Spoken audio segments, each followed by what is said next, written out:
Agosto de 1944, uma oficina de campo em algum lugar atrás das linhas canadenses na Normandia.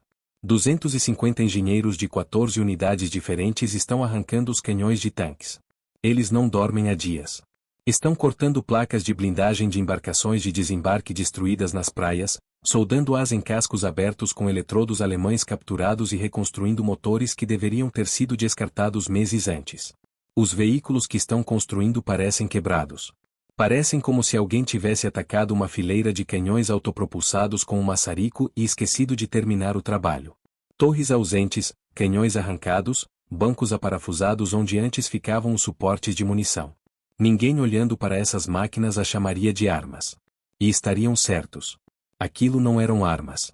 Era algo que os exércitos britânico e canadense nunca haviam construído antes, algo que nenhum exército no mundo possuía. E, na primeira batalha, eles reduziriam as baixas da infantaria em 80%. Este é o Kangaroo, o tanque sem torre que salvou mais vidas do que qualquer arma na Normandia. Para entender por que alguém arrancaria os canhões de tanques perfeitamente funcionais e colocaria soldados dentro deles, é preciso entender o que estava acontecendo ao sul de Caen no verão de 1944. O segundo corpo canadense estava sendo destruído não por cercos estratégicos ou falhas táticas, mas pelo problema mais antigo da guerra: homens a pé cruzando terreno aberto contra metralhadoras entrincheiradas. A Operação Atlantic, em meados de julho, custou 1.349 baixas canadenses. Em seguida veio a Operação Spring, em 25 de julho de 1944, o dia mais sangrento para as forças canadenses desde o ataque a Dieppe 2 anos antes. O regimento Black Watch do Canadá perdeu 307 homens em menos de 4 horas, 94% de sua força de ataque. Desaparecidos. Em Verrières Ridge, o total de baixas ultrapassou 2.800. Quase todos eram soldados de infantaria abatidos ao atravessar campos que os alemães haviam previamente calibrado com fogo cruzado de metralhadoras e cerca de 100 canhões antitanque. O homem que decidiu que isso precisava parar foi o tenente-general Guy Granville Simonds, comandante do 2º Corpo Canadense. Com apenas 40 anos, ele era o mais jovem comandante de corpo do Império Britânico. Especialista em artilharia, com experiência na Sicília e na Itália, Simonds tinha talento para inovação tática e nenhuma paciência para repetir estratégias que não funcionavam. Ele olhou para as listas de baixas e declarou o problema com brutal clareza: a infantaria precisava ser transportada em veículos à prova de balas e estilhaços até seus objetivos. O problema? Esse veículo não existia. As opções disponíveis eram péssimas. Os Auftrags americanos M3 tinham apenas 12,7 mm de blindagem frontal e 6,35 mm nas laterais, vulneráveis até a metralhadoras pesadas.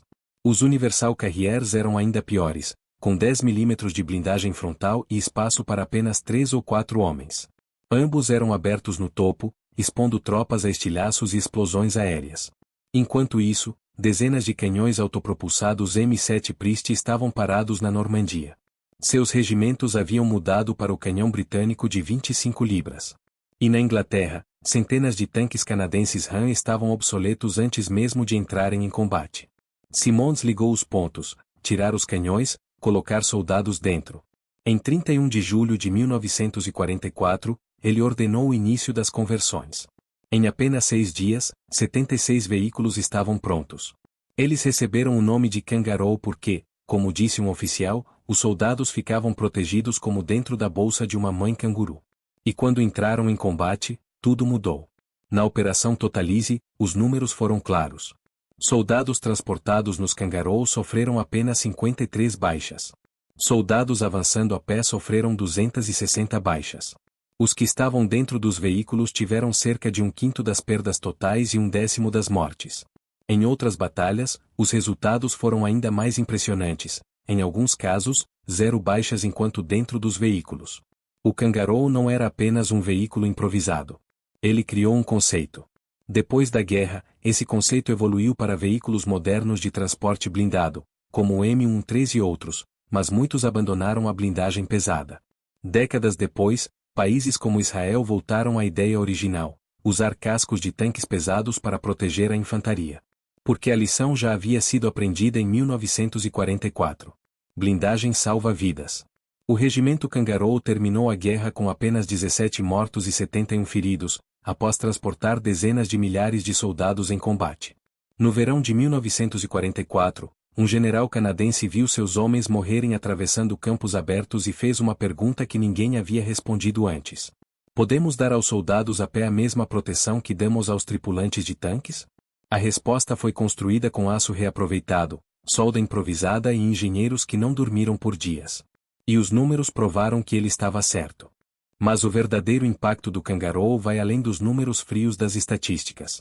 Ele mudou completamente a forma como comandantes pensavam o avanço da infantaria no campo de batalha moderno. Até então, existia uma divisão clara. Tanques avançavam protegidos, enquanto a infantaria seguia atrás, exposta, vulnerável, sacrificável. O Kangaroo destruiu essa lógica. Pela primeira vez, soldados comuns podiam avançar sob a mesma proteção de aço que antes era exclusiva das tripulações blindadas. E isso teve um efeito psicológico tão poderoso quanto o físico.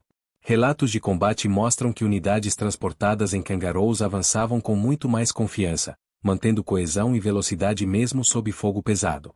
Já as tropas a pé frequentemente se dispersavam, buscavam cobertura e perdiam o ritmo do ataque, o que aumentava ainda mais as baixas. O simples fato de permanecer dentro de um casco blindado até o último momento transformava completamente o comportamento da tropa. E havia outro fator crucial: tempo. Menos tempo exposto significava menos mortos. O Kangaroo não apenas protegia, ele acelerava o ataque. Colunas mecanizadas conseguiam levar infantaria diretamente até posições fortificadas, reduzindo drasticamente o intervalo entre detecção e contato com o inimigo. Isso diminuía a eficácia das defesas alemãs, que dependiam de alvos expostos por longos períodos. Em muitos casos, quando os soldados desembarcavam, já estavam próximos o suficiente para neutralizar metralhadoras e posições antitanque antes que pudessem reagir plenamente. Era uma quebra total do ciclo tradicional de combate. Mas nem tudo era perfeito.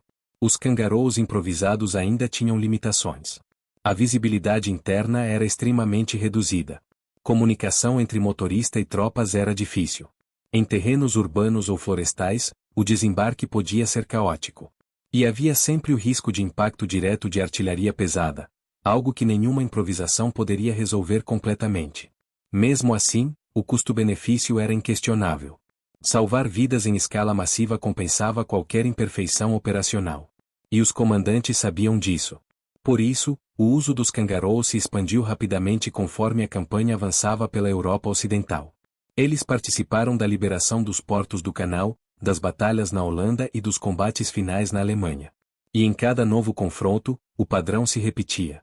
Menos mortos. Mais avanço. Maior eficiência. Curiosamente, apesar de seu sucesso esmagador, o conceito não foi imediatamente adotado de forma universal no pós-guerra. A doutrina militar voltou a priorizar mobilidade e custo, reduzindo a blindagem dos veículos de transporte. Era uma escolha estratégica, mas arriscada. Porque sempre que a guerra voltava a envolver combates intensos contra inimigos bem armados, a realidade reaparecia com brutalidade. Vietnã, Oriente Médio, Iraque, Afeganistão. Em todos esses cenários, veículos leves provaram ser vulneráveis demais. E, repetidamente, exércitos tiveram que reaprender a mesma lição que os canadenses descobriram na Normandia. Blindagem pesada não é luxo, é sobrevivência. Hoje, os veículos de transporte blindado mais avançados do mundo seguem exatamente esse princípio. Projetos modernos priorizam proteção máxima da tripulação, mesmo que isso signifique maior peso e menor velocidade. Porque no fim, velocidade não salva vidas, aço sim. E tudo começou com uma solução improvisada. Um grupo de engenheiros exaustos, trabalhando sem dormir, desmontando armas para salvar homens. O Kangaroo não foi criado em um laboratório. Ele nasceu da necessidade, da urgência e do desespero. Mas acabou se tornando um dos conceitos mais importantes da guerra moderna. Não pela sua aparência, que era, honestamente, grotesca. Mas pelo que representava. Uma mudança de mentalidade. Uma prova de que inovação real não vem apenas de tecnologia avançada, mas da coragem de questionar o óbvio. E talvez esse seja o verdadeiro legado do Kangaroo. Ele não apenas carregava soldados. Ele carregava a ideia de que cada vida no campo de batalha podia, e devia, ser protegida. E no final, é isso que torna o Kangaroo tão diferente de qualquer outro veículo da Segunda Guerra Mundial. Ele não foi projetado para destruir. Ele foi projetado para evitar mortes. Enquanto a maioria das inovações militares buscava mais poder de fogo, mais alcance, mais destruição, o Kangaroo fez o oposto. Ele sacrificou o canhão. E no lugar, salvou milhares de vidas. Isso é algo raro na história da guerra. Porque guerras normalmente são lembradas pelas armas que mataram mais. Mas o Kangaroo ficou marcado como o veículo que menos deixou morrer. E talvez seja por isso que ele continua sendo ignorado por tanta gente. Ele não explode. Ele não domina batalhas com força bruta. Ele não parece impressionante. Mas os números não mentem. Redução de até 80% nas baixas. Unidades inteiras sobrevivendo a bombardeios que antes seriam massacres. Soldados chegando ao combate, vivos. E no fim, voltando para casa. Décadas depois, quando engenheiros militares modernos projetam veículos blindados pesados para transporte de tropas, eles estão, mesmo sem perceber, seguindo a mesma lógica de 1944. A lógica de um general que se recusou a aceitar que a infantaria precisava morrer daquele jeito. E fez uma pergunta simples. E se a gente protegesse eles de verdade? A resposta mudou a guerra. E salvou milhares de homens que nunca saberiam o quão perto estiveram de morrer. Porque às vezes, a maior inovação em um campo de batalha não é a arma que destrói o inimigo. É a que garante que seus próprios soldados sobrevivam. Se você chegou até aqui, você acabou de conhecer uma das histórias mais subestimadas da Segunda Guerra Mundial. E agora me diz, você já tinha ouvido falar do Kangaroo, ou isso aqui mudou completamente sua visão sobre veículos de guerra?